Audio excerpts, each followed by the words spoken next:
그 후에 예수께서 디베라 호수에서 또 제자들에게 자기를 나타내셨으니 나타내신 일은 이러하니라.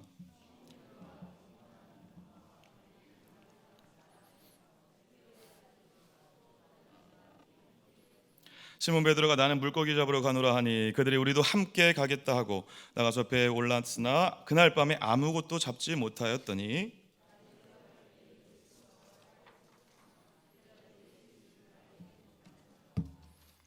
예수께서 이르시되 얘들아 너희에게 고기가 있느냐 대답하되 없나이다.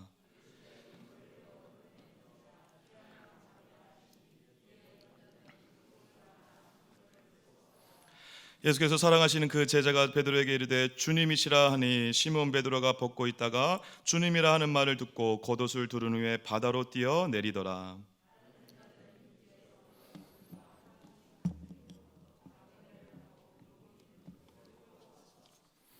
육지에 올라보니 숯불이 있는데 그 위에 생선이 놓였고 떡도 있더라. 시몬 베드로가 올라가서 그물을 육지에 끌어올리니 가득히 찬 큰 물고기가 153마리라 이같이 많으나 그물이 찢어지지 아니하였더라.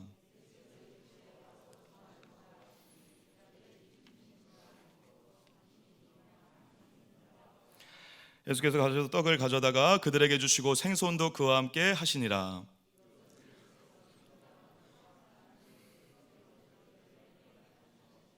그들이 조반 먹은 후에 예수께서 시몬 베드로에게 이르시되 요한의 아들 시몬아 내가 이 사람들보다 나를 더 사랑하느냐 하시니 이르되 주님 그러하나이다. 내가 주님을 사랑하는 줄 주님께서 아시나이다. 이르시되 내 어린 양을 먹이라 하시고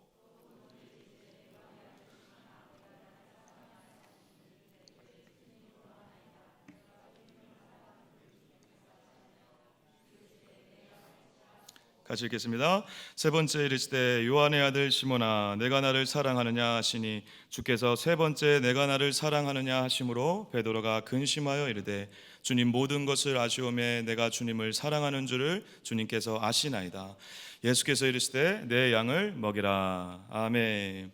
할렐루야. 오늘도 우리와 함께 하시는 임마누엘의 하나님으로 풍성해 주시고 그 주님과 함께 동행하시는 복된 귀한 한 주간의 시작을 하시길 축복하고 오늘 예배를 통하여서 또 부활하신 예수 그리스도를 온전히 누리시는 은혜가 있길 간절히 축복합니다. 예수님 부활하셨습니다. 우리 옆에 분 바라보면서 한번 인사해 볼까요? 예수님 부활하셨습니다. 그러면서 자랑 한번 하십시오. 나도 부활할 것입니다. 자랑하십시오. 나도 부활할 것입니다. 아멘. 믿으시죠? 할렐루야. 네, 오늘 주일 설교 듣고도 이걸 못 믿으시면 약간 좀 반성을 좀 하셔야 됩니다. 네, 부활하실 줄 믿습니다. 할렐루야. 네, 근데 여러분 우리가 부활을 듣고 또 믿고 실제라는 것을 압니다. 그리고 실제로 우리가 지난 2000년의 역사를 살펴봤을 때 그 말도 안 되는 상황 속에서 부활을 믿지 않는 그 시대에 부활을 선포했던 소수의 제자들을 통하여서 온 세계에 2000년 동안 부활이 전해졌다면 그것 자체가 우리에게 얘기하고 있는 것은 부활은 진짜다라는 것입니다. 할렐루야. 부활은 진짜죠.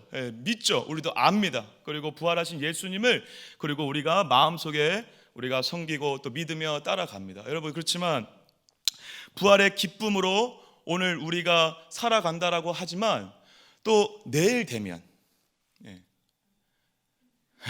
웃으시 본인을 잘 아시는 거죠. 내일 되면 혹은 오늘도 주일 말씀을 듣고 찬양을 열심히 했음에도 불구하고 오늘도 당장 오늘도 부활의 능력과 기쁨으로 부활의 새로움으로 부활의 그 엄청난 감격으로 살아가는 자가 아니라 또 내일 뭐 먹고 뭐 보지? 오늘 집에 가서 저녁 뭐 먹을까?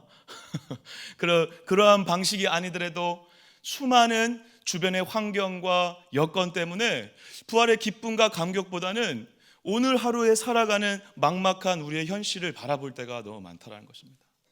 그리고 우리가 아까도 잠깐 언급했듯이 오늘 우리가 은혜를 많이 받다 하더라도 또 이번 주에 살아가면서 또 어떠한 여러 가지 환경과 사람을 만나게 되면 그 환경에 짓눌려 결국 어떻게 되죠?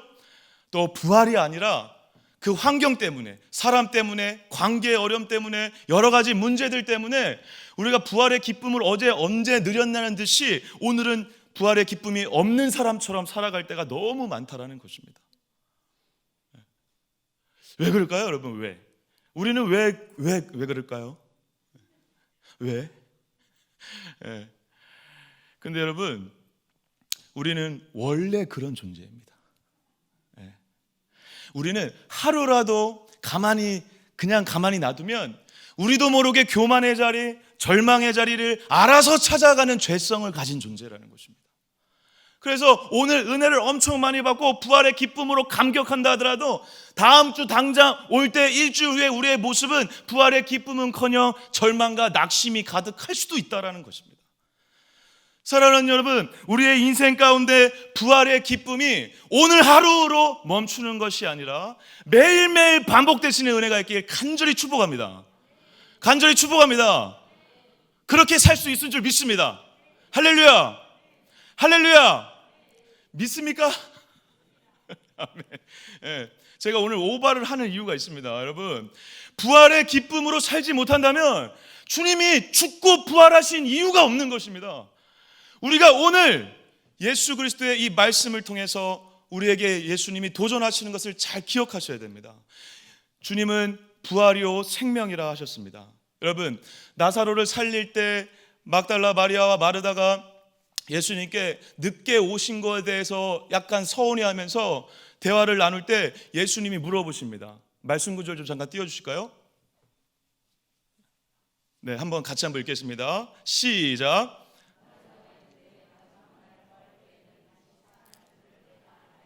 (25절도) 예수께서 이르시되 나는 부활이요 생명이니 나를 믿는 자는 죽어도 살겠고. 여러분, 너무 유명한 말씀, 오늘도 반복적으로 듣고 있는 말씀.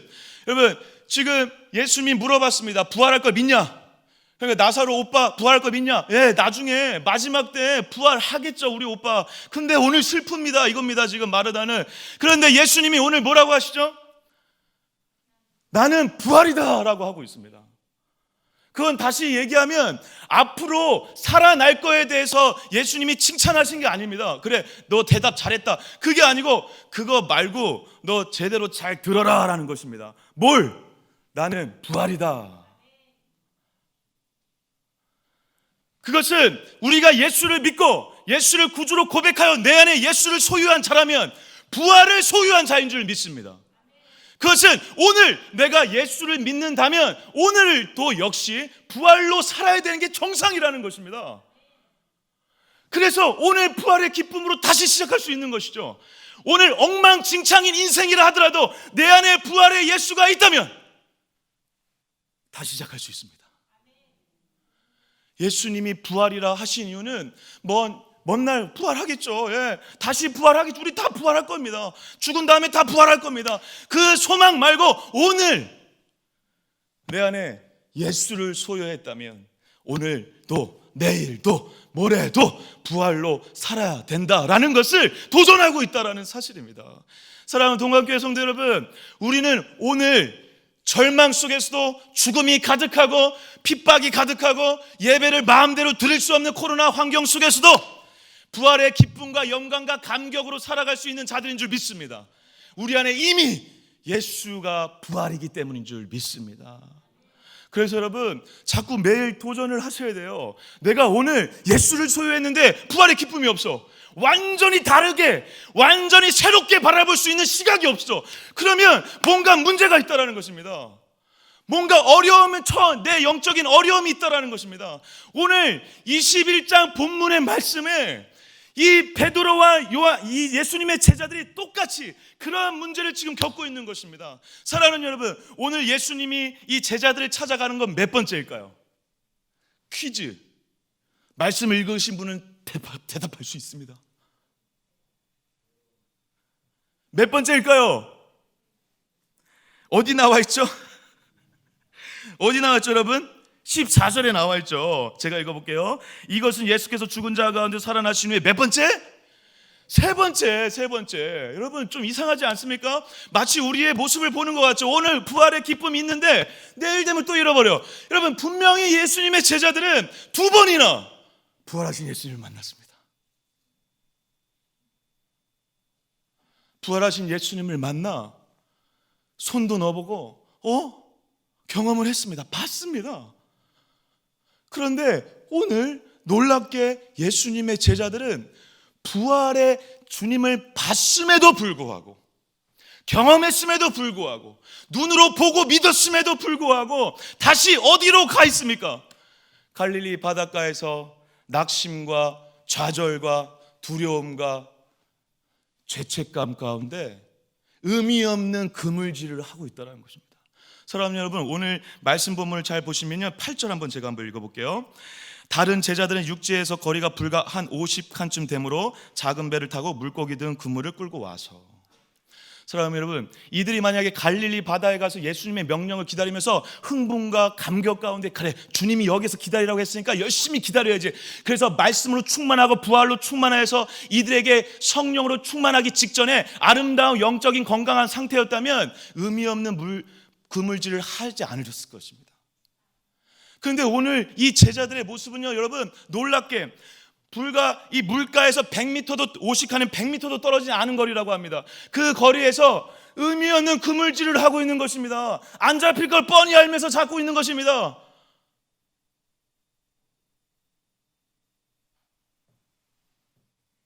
부활하신 예수님이 이들 안에 있지만 움직이지 않는 것입니다.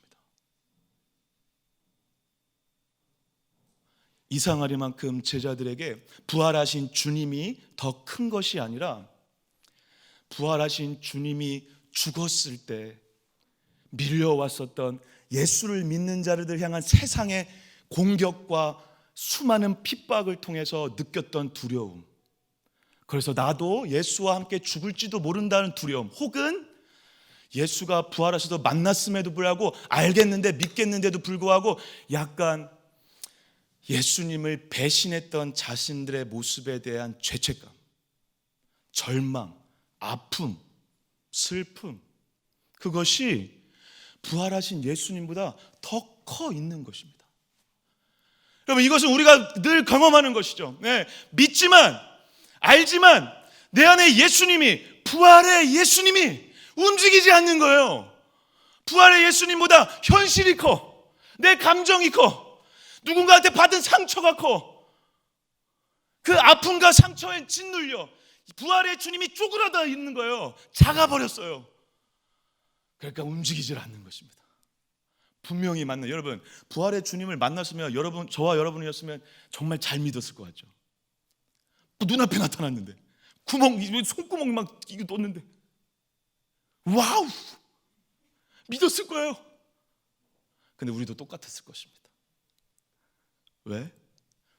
우리는 늘 그러한 방식으로 오신 주님, 내 안에 계신 부활의 주님보다 우리의 현실과 우리의 상황에 짓눌리는, 그 상황이라는 감옥에 짓눌리는 습성을 가지고 있기 때문에 그렇습니다.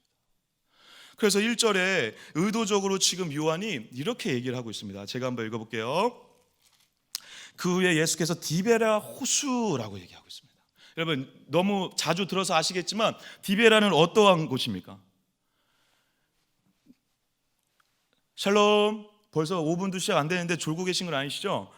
디베라는 어떤 호수입니까? 갈릴리 호수. 적극적으로 대답해 주시기 바랍니다. 다른 설교자분들이 뭐라 그런 거야?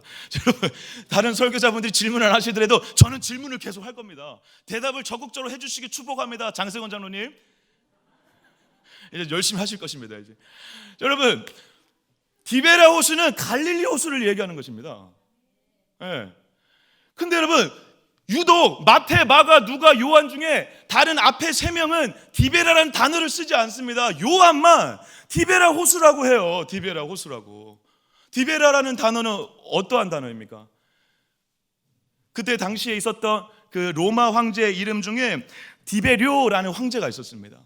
그 황제를 기리고 그 황제에게 약간 아양을 떨기 위해서, 잘 보이기 위해서 그때 당시에 분봉왕이었던 갈릴리 지역을 담당하는 헤롯의 아들 헤롯 안디바라는 분봉왕이 황제에게 잘 보이기 위해서 디베랴라는 도시를 만든 것입니다.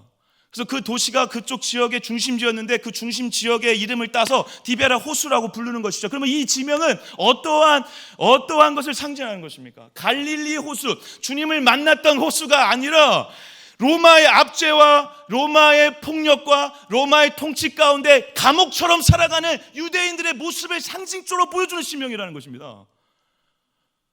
지금 예수님의 제자들의 영적인 상태가 그렇다는 것입니다. 2번이나 예수님을 만났어요. 눈앞에 봤다니까요. 근데 예수님이 안에 작동을 안 해요. 실제가 안 돼요. 그것보다 상황의 감옥이 더 큰 것입니다. 그것이 이 제자들을 짓누르고 있다는 것입니다.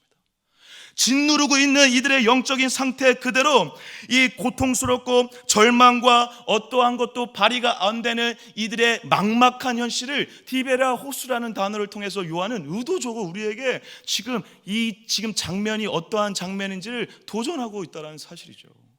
사랑하는 여러분, 우리의 현실 가운데 이 코로나 일상 가운데 그리고 이것보다 더 어려운 환경 가운데 있는 분들이 있을 줄로 저희는 알고 있습니다. 그런데 여러분, 주님의 부활이 그것보다 더 커지면, 할렐루야, 주님의 부활이 그 현실보다 더 커지는 은혜가 있으면 그 감옥을 탈출하여 자유의 몸으로 살아가게 될 줄 믿습니다.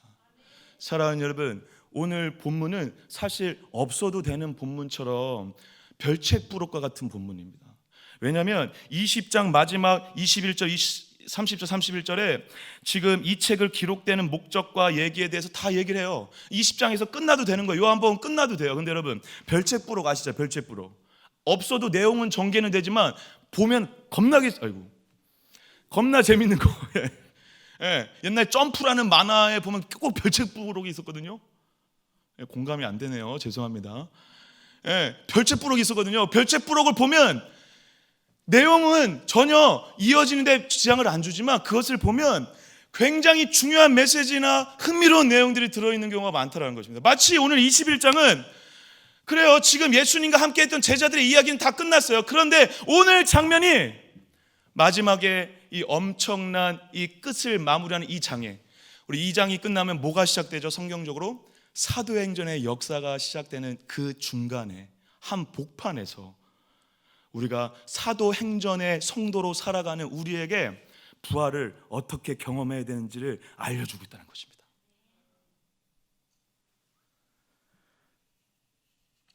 그래서 오늘 2번이나 오셨던 주님이 다시 오시는 것입니다.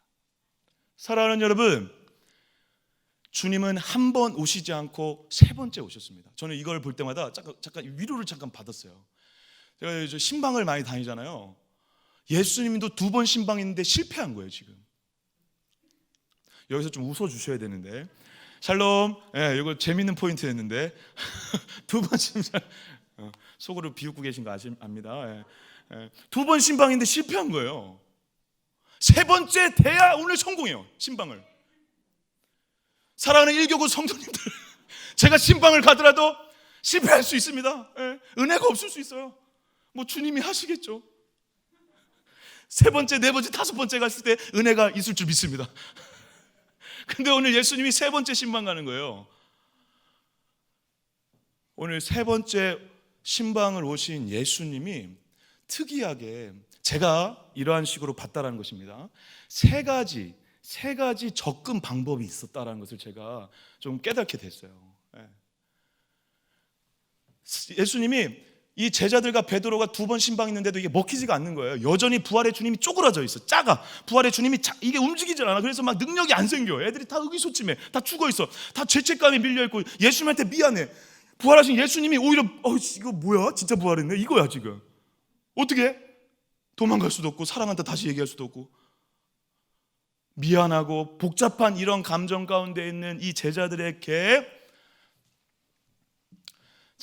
마음과 상황과 심리를 모든 걸 아시고 예수님의 나름대로의 방법으로 제자들에게 지금 찾아오셨다는 것입니다. 그래서 저는 이것을 그냥 신방 코드라고 이름을 지어봤어요. 첫 번째 예수님의 신방 코드는 뭐냐면요, 첫 만남의 코드입니다. 첫 만남의 코드. 한번 따라해 볼까요? 첫 만남의 코드. 뭘까요? 여러분, 오늘 제자들이 절망 가운데 뭐 하고 있었죠? 그물질하고 있었어요.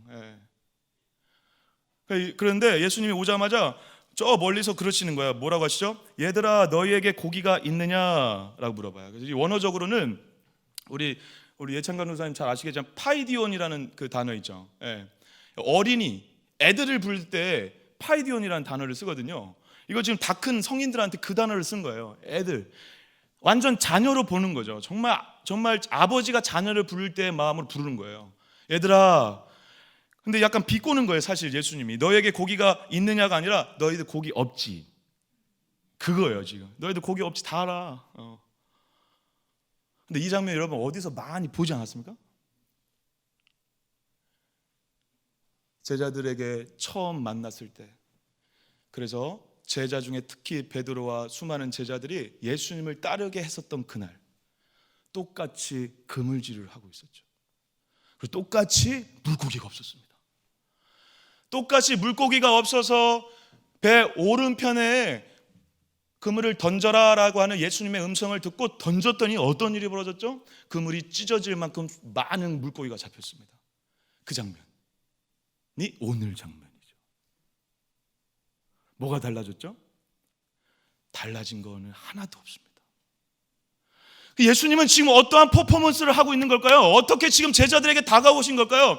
얘들아, 니네들 물고기 못 잡았지? 놀리는 게 아니라 지금 예수님은 지금 어떠한 마음으로 이 아들과 같은 자녀들 같은 이 제자들에게 찾아온 것입니까?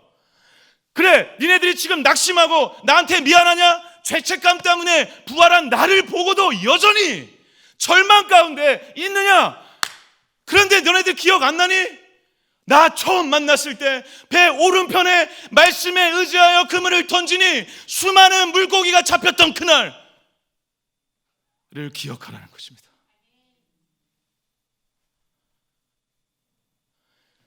너네들과 내가 만나 너네들이 끝내 나를 따르는 자가 되었던 그날, 물고기를 잡는 그들에게 똑같이 찾아가는 방식으로 주님을 부인한 후 절망과 그때보다 더 절망과 더러움과 추악함으로 살고 있는 그들에게 마치 예수님은 낙심한 그들 스스로를 더 절망 가운데 들어가지 않고 나 처음 만났을 때처럼 지금 똑같이 벌어지고 있어 라고 얘기하심으로 괜찮아 라고 위로하신다는 것입니다.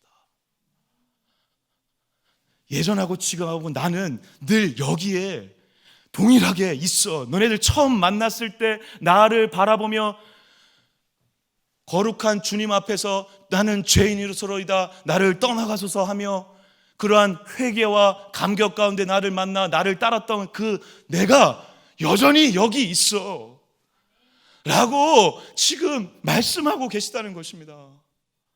사랑하는 여러분, 저와 여러분들 가운데 여전히 아픔과 고통과 절망과 슬픔 가운데 있다면, 믿음 생활을 열심히 하고 있다가도 절망한 그때가 다가왔을 때 절대 우리가 잊지 말아야 되는 것, 혹은 예수님께서 의도적으로 다시 기억나게 하는 그 장면, 바로 무엇입니까? 첫 만남, 첫사랑의 상황으로 우리를 인도해 가신다는 것입니다.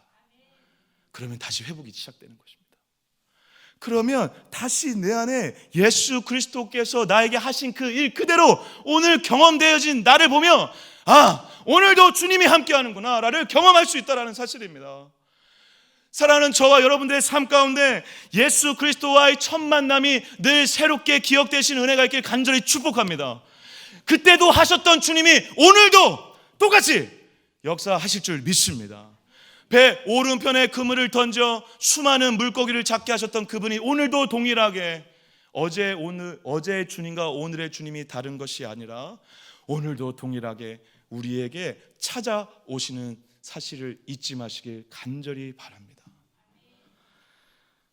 이 제자들과 이 베드로는 이 그물을 던지고 수많은 물고기가 잡는 걸 느끼면서, 그리고 뭔가 저 멀리에서 우리를 향한 그 부르심을 들으면서 감각적으로, 확신 갖고 그 주님이구나, 그 주님이라는 걸 알았을 것입니다. 그리고 아니나 다를까 그 주님에 대한 확신을 가진 누가? 베드로가. 여러분, 베드로는 진짜 행동이 이렇게 죄를 짓고도 성질은 안 바뀝니다. 예, 가장 먼저 어떻게 하죠? 움직입니다. 어떻게 움직이죠? 겉옷을 두르고 예수님께로 달려가는 것입니다. 한번 읽어볼게요. 7절. 예수께서 사랑하시는 그 제자가 베드로에게 이르되 주님이시라 하니 시몬 베드로가 벗고 있다가 주님이라 하는 말을 듣고 겉옷을 두른 후에 바다로 뛰어내리더라. 겉옷을 벗고 있다가 두른 이유에 대해서 여러 가지 해석이 있을 수 있지만 어쨌든 주님을 그냥 만날 수는 없었던 것 같습니다. 이 온몸으로 어떤 상체가 보이는 몸으로 만날 수는 없었을 것입니다. 근데 여러분, 이때 당시에 물질을 할 때 옷을 입는다는 것은 다 젖겠다라는 말밖에 안 됩니다. 자신의 몸이 다 젖는 것을 각오하서라도 지금 누구에게 달려가려고 하는 것입니까? 예수께 달려가는 것입니다. 왜? 나를 처음 만나 나를 부르셨던 그 예수님이 오늘 여기 있으니까. 그 은혜와 감격이 밀려와 자기도 모르게 겉옷을 두르고 배를 타고 가도 되고 수많은 다른 방법이 있음에도 불구하고 배에서 뛰쳐내려 그곳을 헤엄치듯이 주님 앞에 가 뚝뚝 떨어지는 찬물을, 바닷물들을 느끼며 주님 앞에 섰을 것입니다. 근데 여러분, 제가 이 부분을 묵상하다가 조금 이런 생각이 들었어요. 첫 번째 주님을 만났을 때 베드로는 이 예수님께서 하신 엄청난 물고기가 잡힌 것들을 보면서 나는 죄인이소래, 자기의 죄인됨과 그분의 거룩함이 보여 어찌할 바를 몰라 나를 떠나라고 했어요. 처음에 떠나라고. 저는 감당이 안 됩니다. 자신의 죄인됨을 발견한 것도 큰 은혜죠. 복이죠. 축복이죠. 근데 여러분, 오늘은 어떻게 하죠? 죄인입니다, 떠나소서, 이렇게 하지 않습니다. 좀 그때보다 더 지금은 더 많은 죄인이죠. 하물며 주님을 평생 쫓아가겠다라고 했으면서도 불구하고 또 배신했죠. 예. 그런데 그 베드로가 오늘 자신의 죄인됨이 더 많이 보였음에도 불구하고 어떻게 하죠, 여러분? 예수님의 앞으로 간다는 것입니다. 이게 믿음입니다. 나의 죄인됨이, 나의 더러움이, 나의 추악함이 보여 죄송하고 송구하고 감사하면서도 끝내 다시 예수님께 가는 거. 왜? 이런 죄인된 나를 향해 찾아오신 주님의 은혜, 이러한 죄인된 나도 여전히 사랑하시는 주님의 은혜가 너무 크다는 것이 느껴졌기 때문에 그렇습니다. 그리고 그 은혜 때문에 가는 거죠. 사랑하는 여러분, 내가 죄 지었다고, 그리고 내가 부끄러움이 어떠한 모습 때문에 절망 가운데 있을 때 그럼에도 불구하고 주님께로 나아가시는 여러분 되시길 축복합니다. 그 나아가시는 그 자리, 은혜를 아는 그 자리, 그것이 믿음의 자리고 다시 부활의 주님으로 시작할 수 있는 자리인 줄 믿습니다. 베드로는 저벅저벅 걸어가면서, 제 추측이지만 엄청 울었을 것 같아요. 그 주님이 또 왔어. 며칠 전에 죽어가지고 부활하신 다음에 찾아오셨을 때 우리 제대로 안 믿고 이제 끝났다 생각하고 여전히 지금 절망 가운데 있는 우리한테 또 오셨어. 그 주님이 또 오늘 또 고기 또 적게 하시네. 우리 아무 능력 없고 죄인인데 또 오셨어. 그 은혜가 너무 커. 저벅저벅 걸어가면서 엄청난 눈물을 쏟았을지 모르겠습니다. 그것이 믿음입니다. 믿음은 다른 것이 아니라, 잘 믿고 열심히 믿는 건 다른 것이 아니라 주님의 은혜가, 사랑이 너무 커. 그 은혜 때문에 주님 앞에 저벅저벅 걸어가는 거, 그럼에도 다시 가는 거, 그것이 진짜 믿음인 줄 믿습니다. 오늘 베드로는 그 믿음으로 가는 것입니다. 예전과 지금이 너무 달라져 있습니다. 이제 진짜 자기를 아는 거죠. 예전에는 자기가 죄인이라고 하면서도 따라갔지만, 자기가 죄인이라고 하면서 떠나라고 했지만, 이제는 자기가 죄인이라고 하면서 그 자신을 아는 마음, 그리고 자신을 향한 하나님의 은혜를 깨달은 자답게 그 예수께로 나아가는 믿음을 보여주고 있다는 것입니다. 저와 여러분들의 이 부활주의를 지난 이후의 삶 가운데 혹여나 또 넘어지고, 야, 나 진짜 못났다, 그리고 주변의 수많은 공격과 감옥으로부터, 관계적 어려움으로부터, 환경의 어려움으로부터, 우리가 수많은 감정의 감옥, 생각의 감옥, 두려움의 감옥, 사람의 감옥, 돈의 감옥에 갇혀서 허덕일 때 예전에 만났던 하나님, 나에게 처음 찾아오셨던 그 주님, 그 첫 만남을 기억하시는 은혜가 있길 축복합니다. 그리고 그 주님이 그렇게 찾아가실 것입니다. 저는 이 3월 한 달을 지내면서 너무 감사했던 게, 기도를 하고 하나님께 여러 가지 기도 제목을 놓고 기도하기 전에 주셨던 첫 번째 은혜가 바로 이거였습니다. 고난주간을 통과하는 이 한복판에 제가 개인적으로 예수님을 인격적으로 제대로 만나 완전한 대변혁이 일어날 대회개가 일어났을 때 고난주간이었습니다. 그런데 그때 고난주간은 어떤 고난주간이냐면, 저희 아버지께서 갑자기 심장마비로 돌아가시고 나서 한 달도 안 된 고난주간이었습니다.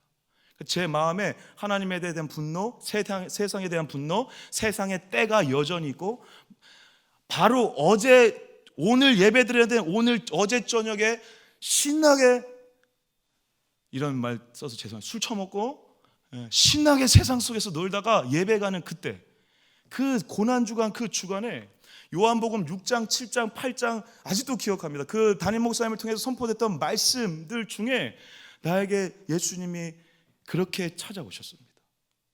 첫 만남, 더럽고 추악한 나를 향해 주님이 하셨던 그 한마디를 절대 잊지 못합니다.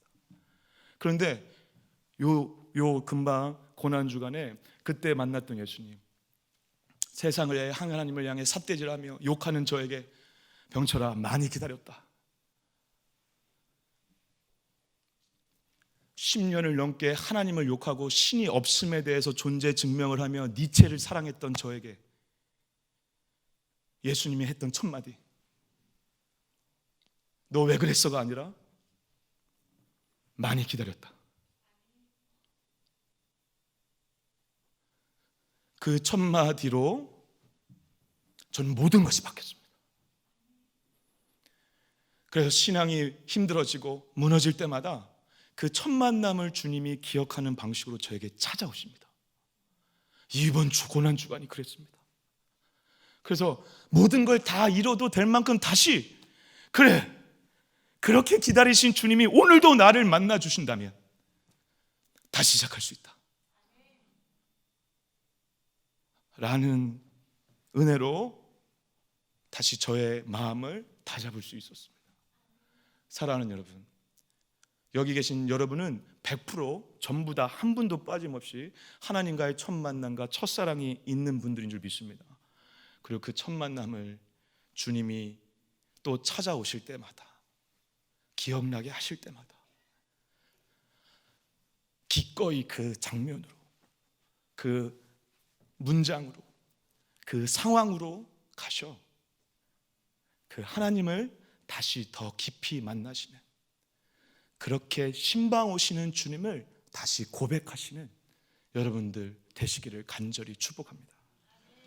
두 번째 코드는요, 위로와 회복의 코드입니다. 위로와 회복의 코드. 우리 9절 10절 한번 읽어볼까요? 9절 10절 여러분들 좀 읽어주십시오. 시작.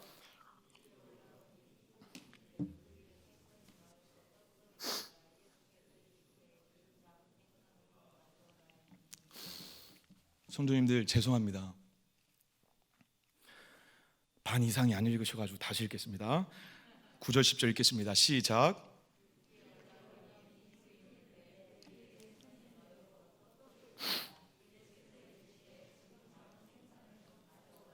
아멘, 아멘. 어떻게 하시죠? 이제 밥 먹자, 이러면 밥 먹자. 밥 먹자.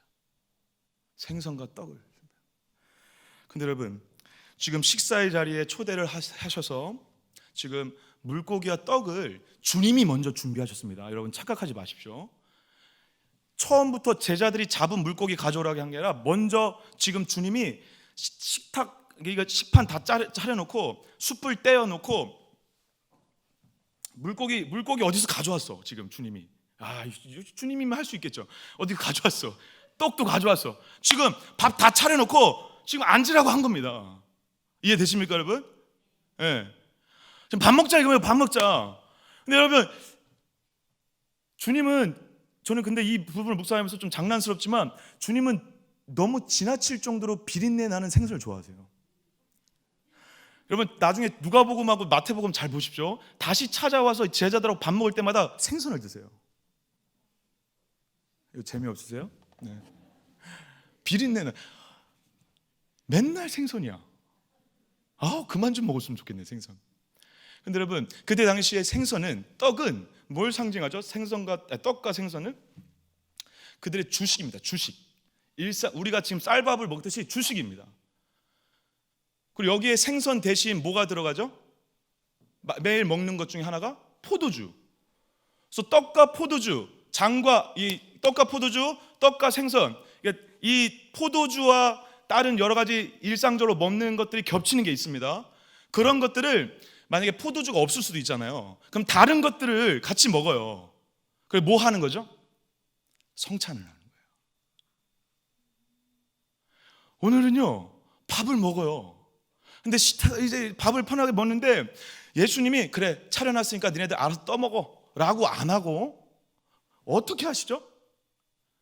떼서 주세요. 저는 이제 저만 감격하고 있는데 여기 아무도 감격을 안 하고 있어. 지금 떼서 주세요.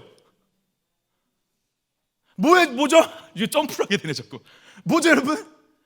지금 만찬을 지금 하시는 거예요. 며칠 전에 했었던 성만찬. 여러분, 성만찬의 의미는 무엇입니까? 예수 그리스도의 죽음과 그 십자가를, 그래서 예수님의 피와 살을, 몸을 나눔으로 생명을 나누는 만찬이었죠. 그래서 생명을 다시 불러일으키는 자리였죠. 그래서 너네가 이 생명으로 살아야 된다는 것입니다. 세상의 돈과 물질로 사는 자가 아니라, 세상의 논리대로 사는 자가 아니라 예수 그리스도의 몸과 피로 그의 죽음과 부활로 사는 자다라는 것을 가르치는 것, 그게 성만찬이고, 그것을 우리가 오늘도 함으로 인해 기억하는 것이죠. 그거 지금 예수님이 하고 있는 거예요. 마치 이렇게 얘기하시는 거죠. 야, 그래, 니네들 지금 엄청 고생하고 힘들고 나 때문에 어안이 벙벙하지, 갑자기 진짜 살아났어. 죄책감과 나한테 미안하기도 하고, 그런 우리에게 그 전에 했었던 성만찬 기억하지?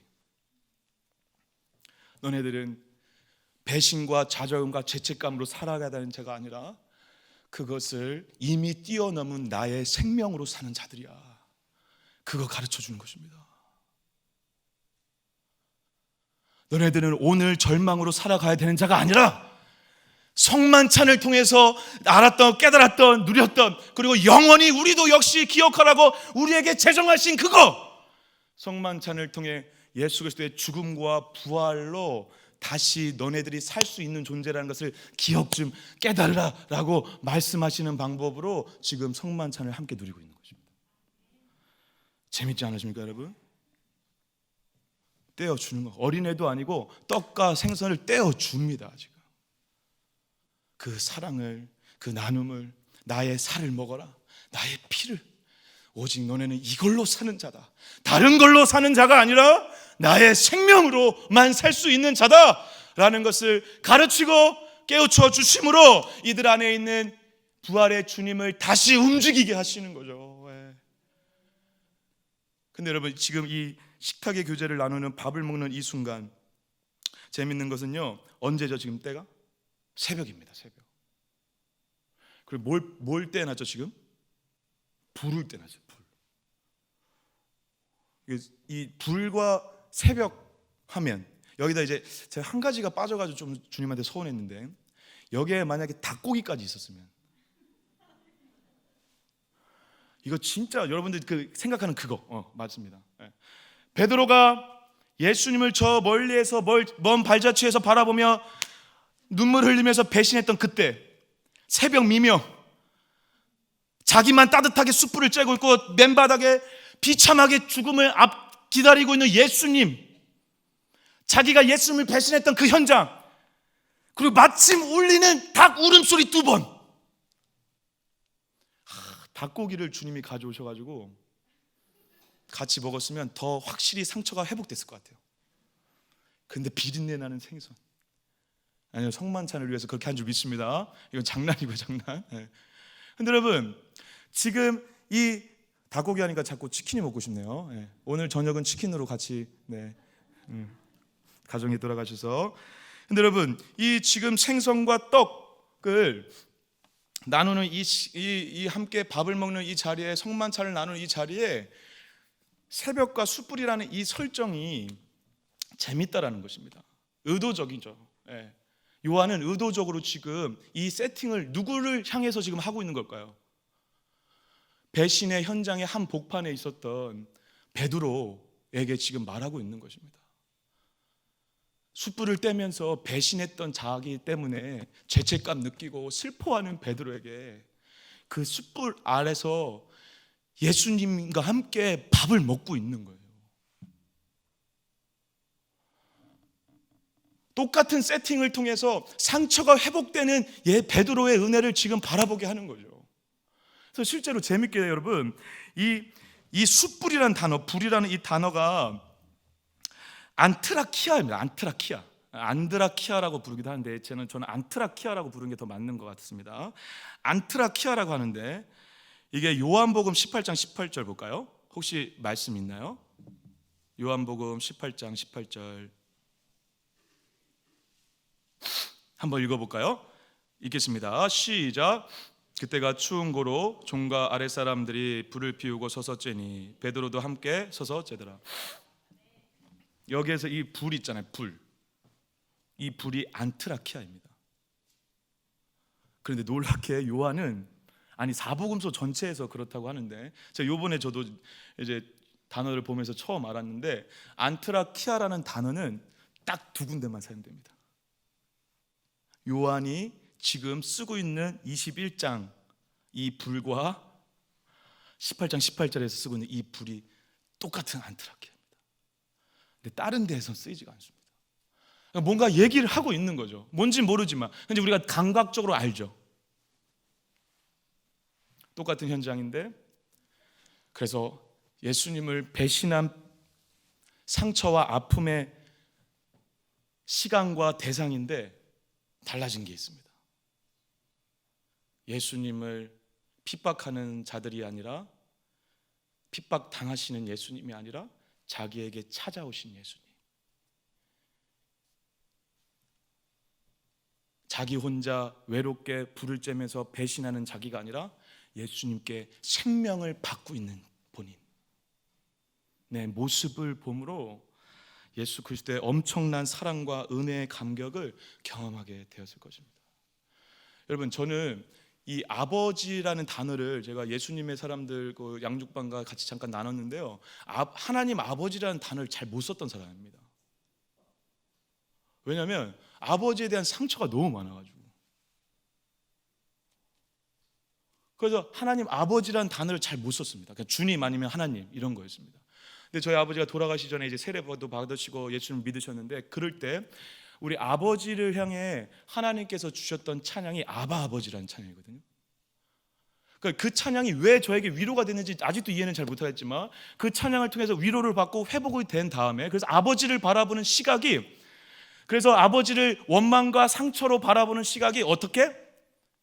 국률과 사랑과 예수 그리스도로 바라보는 시각이 그 찬양을 통해서 회복되거든요.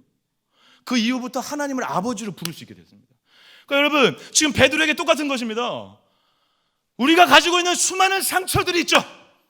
사랑하는 여러분, 그렇지만 그 주님은 여전히 오늘도 내일도 주님은 찾아오셔 우리가 당한 그 현실과 아픔 가운데 동일하게 말씀하시고 위로하시는 방법으로 우리의 상처를 회복하셔서 다시 일어나게 하시는 주님이신 줄 믿습니다. 그 주님이 경험된 적이 있으시다면 또 기억하는 은혜가 있길 축복합니다. 저는 그래서 그 아바 아버지란 찬양을 들으면 저희 아버지도 생각나고 하나님 아버지도 생각나는 거죠. 재밌는 거죠. 상처가 치유된 것입니다. 하나님을 마음껏 아버지로 부를 수 있는 거죠. 상처를 주는 아버지가 아니라 사랑이 영원하고 무궁하신 하나님 아버지. 이 밥상은, 이 성망차는, 이 식탁은 제가 볼 때는 두 번째 눈물 바다였을 것이라 정찬당합니다.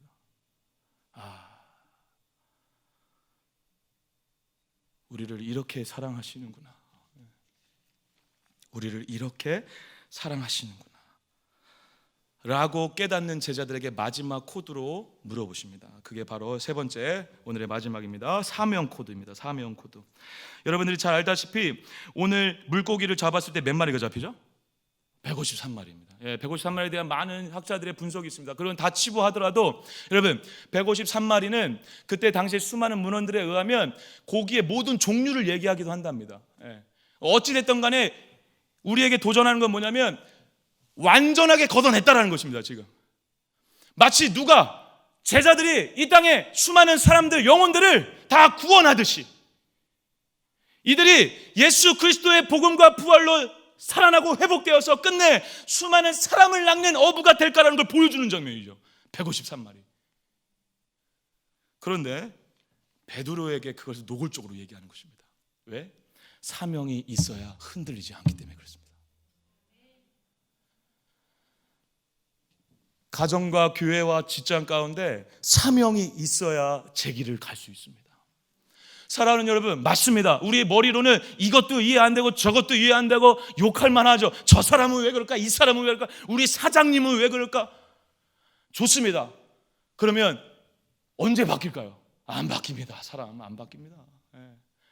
중요한 것은 그 공동체가, 우리 가정과 우리 교회가, 우리 공동체가, 직장이 제 길을 가기 위해서는, 흔들리지 않는 배가 되기 위해서는, 흔들리지 않는 공동체가 되기 위해서는 끝내 뭐로 회복되어야 되냐면 사명으로 충만해야 됩니다. 오늘 예수님은 끝내 마지막 요청하는 것입니다. 네가 나를 사랑하냐? 여러분 이 장면 잘 아시죠? 네가 이 사람들 나를 사랑하냐? 라고 했을 때 뭐로 물어보시죠? 아가파오로 물어보세요. 아가파오. 뭐죠? 일방적, 영원한 사랑이죠. 무한한 사랑. 하나님만이 하실 수 있는 사랑, 아가파오. 근데 자꾸 베드로가 뭐라고 대답하죠? 아가파오의 사랑으로 내가 당신을 사랑할 수 없습니다. 저는 주님의 그 사랑 때문에 어떻게 할 수 있다는 것입니까? 주님의 사랑 때문에 사랑할 수 있는 자라고 고백하는 방법으로 필레오라고 자꾸 고백합니다. 필레오. 지금 우리가 이 두 번의 코드를 통해서 확인했잖아요, 여러분. 이들의 이 사랑 고백은 자기가 나 진짜 주님 떠나지 않고 배신 안 할 겁니다. 영원히 주님 사랑합니다. 이겁니까? 이렇게 고백 못하죠, 이제. 배신 이미 한 번 했었는데. 근데 다시 찾아오신 주님의 사랑이 더 커. 너무 커. 그래서 그 사랑 때문에 아시지 않습니까? 그래서 지금 베드로가 계속 얘기하는 거예요. 주님은 아시오니 계속 얘기하는 것입니다. 주님 알잖아요. 저 아가페적으로 사랑 못합니다. 근데 주님이 나를 사랑하시는 걸 알아. 그 은혜가 너무 감사해. 그 은혜 때문에 저도 주님을 사랑하는 거 알지 않습니까? 근데 이 사랑도 참 그렇습니다. 주님 아시지 않습니까? 부끄럽습니다. 자랑할 만한 사랑이 아닙니다. 라고 얘기함으로 몇 번? 세 번 부인했던 베드로가 세 번 사랑의 고백을 하는 방식으로 초청하셔 사명을 주시는 것입니다. 사랑이 회복돼야 사명이 시작되는 것입니다. 그리고 오늘 끝내 내 양을 치라 라고 세 번 도전하심으로 우리에게 동일하게 우리를 향한 하나님의 사명을 붙잡으라 라고 말씀하고 계시다는 것입니다. 그래서 이 세 번의 부인과 세 번의 사랑 고백을 넘어 끝내 사명자로 세워주신 예수 그리스도로 인해 베드로뿐만 아니라 모든 제자들은 기대와 소망으로 가득 찼고 내 안에 부활의 주님이 진짜 움직이기 시작했습니다. 그리고 이 장이 끝나면 뭐가 시작되죠? 사도행전이 시작되는 것입니다. 사명을 붙잡고 이 땅을 이길 수 있는, 부활을 얘기해도 믿지 않고 핍박하던 그 시대, 마치 코로나의 이 절망 가운데 아무리 예수를 믿는다는 것이 뭐가 좋으냐고 비아냥거리는 수많은 세상을 향하여 마치 우리에게 도전하듯이 그 사랑의 예수님이 너무 커져, 부활의 예수님이 너무 커져 십자가의 죽음과 부활로 살아가는 사명자로 살아가기를 우리에게 초청하고 있다라는 사실입니다. 매일 이러한 주님의 신방이 경험되어지는 은혜가 있기를 축복합니다. 매일 주님의 이러한 초청과 다가감에 반응하시길 축복합니다. 느껴지지 않으세요? 그건 우리의 문제일 것입니다. 그래서 어떻게 하셔야 되죠? 찾아오신 주님을 만나고 발견하기 위해서 어떻게 하셔야 되죠? 그래서 말씀과 기도가 중요한 것입니다. 매일 말씀과 기도로 노출되지 않으면 제가 장담합니다. 내일 당장 오늘 은혜 받은 것 또 다 까먹습니다. 내일 또 언제 부활을 내가 고백했냐는 듯이 내일 또 사람 만나면 으이씨 돈 없다고 하나님 돈 좀 주세요. 아니 돈 뭐 달라고 할 수 있습니다. 그런데 그런 방식이 아니라 제발 그 감옥, 감정의 감옥, 두려움의 감옥, 죄책감의 감옥, 그런 방식으로 사는 자가 아니라 내 안에 이미 계신 부활의 기쁨으로 모든 것을 새롭게 볼 수 있는 자들이 되길 축복합니다.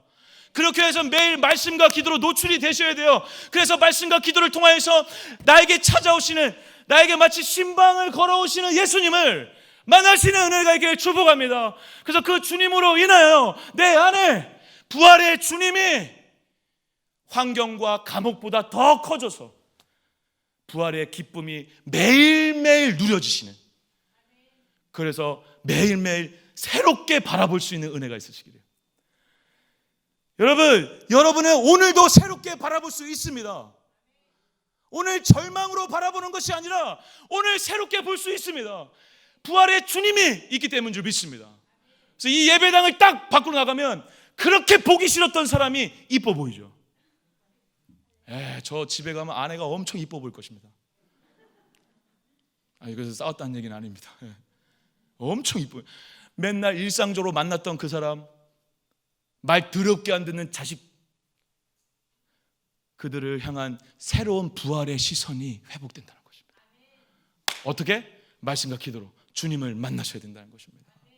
저는 요즘에 예수님의 사람이라는 양육을 하면서 되게 감사한 게 뭐냐면요, 말씀 묵상을 이제 막 하라고 제가 숙제를 엄청 내주고 있거든요. 여기도 지금 당사자들이 앉아 있네요. 그 숙제가 너무 많다고 지금 교회 소문이 나가지고 다음부터 예수님의 사람 듣지 말아라, 막 양육 폐강되겠다, 막 장난으로 막 그렇게 얘기하고 있다는데, 폐강돼도 어쩔 수 없습니다. 할 건 해야죠. 왜냐하면 우리는 말씀과 기도로 노출이 안 되면 자동적으로 교만의 자리, 절망의 자리, 감옥의 자리로 알아서 가는 존재들이기 때문에 그렇습니다. 그래서 매일매일 제가 막 숙제를 막 시키고 있거든요.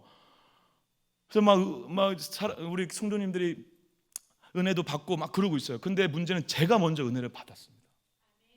그래서 제가 요즘에 말씀을 딱 보면 이 몇 개월 만에 다시 찾아온 현상인데, 말씀이 재밌어졌습니다.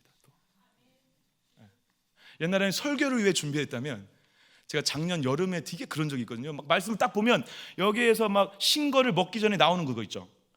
침샘이 나오듯 말씀을 딱 보면 침이 막 여기서 고여요. 막 이거 못 믿으시네. 이거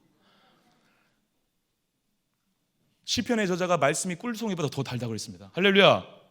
막 꿀송이보다 더 달아요. 막 침이 나온다니까요. 이거 안 믿으시네. 이거 믿으시기 축복합니다. 경험하시는 은혜가 있길 축복합니다. 이게 침이 막 나와요. 야, 그러면서 막 말씀이 되게 재밌어요. 하나님 말씀 앞에 딱 쓰면 막 기대가 돼요. 그래 주님 오늘 무슨 말씀을 하지? 침 고이고 침 한번 뱉고 그다음에 야 진짜 침 한번 삼키고, 야 좋다. 오늘 딱 주신 말씀 딱 붙잡고 가면 하루 종일 주님과 함께 동행하는 것입니다. 부활의 기쁨으로 사는 것입니다. 그것이 우리가 부활의 주님을 오늘도 누리고 새롭게 살 수 있는 길인 줄 믿습니다. 이번 한 주간 여러분들의 삶 가운데 절망하더라도 다시 찾아오시는 주님을 만날 수 있도록 말씀과 기도로 하나님을 함께로 나아가 숯불의 자리에서 나를 초대하시는 주님, 나를 처음에 만났던 그 장소를 기억하게 하시는 주님, 성만찬으로 예배의 자리로 우리를 부르시는 주님, 그리고 끝내 우리에게 사명을 주시는 주님을 만나 매일매일 부활의 영광의 기쁨으로 다시 시작하는 은혜가 있으시기를 간절히 축복합니다. 축복합니다. 기도하겠습니다. 사랑의 주님, 오늘도 여전히 우리와 함께 해주셔서 감사합니다. 내일도 함께 하실 것입니다. 함께 하시는 하나님을, 주님을 따뜻한 숯불을 쬐고 말씀을 먹으며 떡을 떼며 만나는 은혜가 있을 수 있도록 붙잡아 주시옵소서. 그래서 매일매일 부활의 기쁨으로 새롭게 시작하고 새롭게 다시 기쁨을 만끽할 수 있는 자로, 매일매일 그 영광의 은혜를 누릴 줄 아는 자로 살아갈 수 있도록 우리 모든 성도님들을 붙잡아 주시옵소서. 그 부활의 영광이 오늘도 함께하는 것에 진심으로 감사드리오며 예수 그리스도의 이름으로 간절히 기도드립니다. 아멘.